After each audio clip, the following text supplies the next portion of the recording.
not saying, you know, we're having this big influence on Mormonism. I'm saying I think Mormonism is developing an intellectual tradition.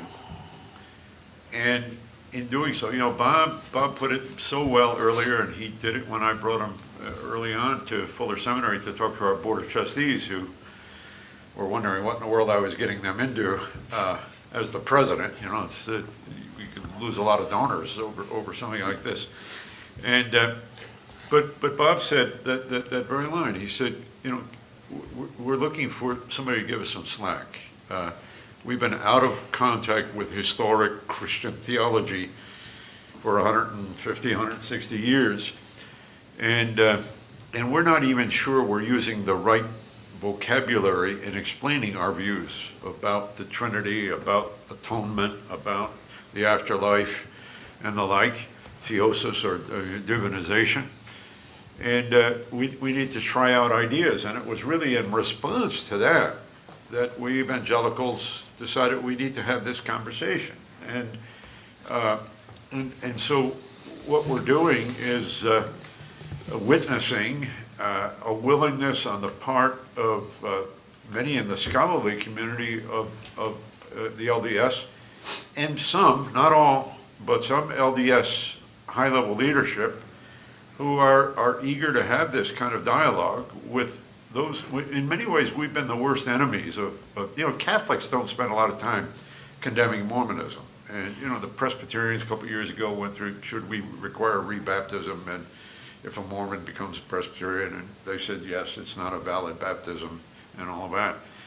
But it's the evangelicals who have really gone after Mormonism theologically, and I don't think we've done it well. I think we've done it without really ever asking Mormons.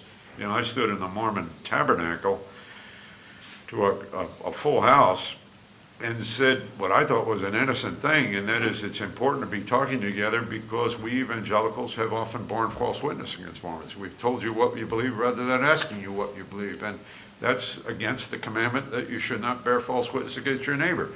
And I got into all kinds of trouble for, you know, who are you to apologize to this evil cult and all this kind of thing.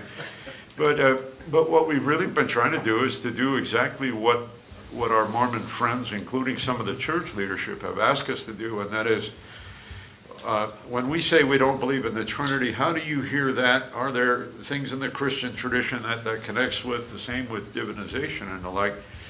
And I think his point that early on it was a question of organization, and then it became a question of a kind of historical regrouping, and today there's a doctrinal stage that they have chosen to go through. Yeah, anyway. it's an interesting process.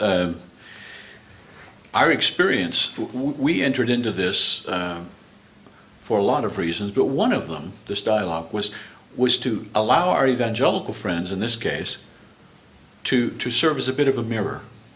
Who are we as far as what do you see? What are we not coming across clear on? What's unclear to you? What needs clarification?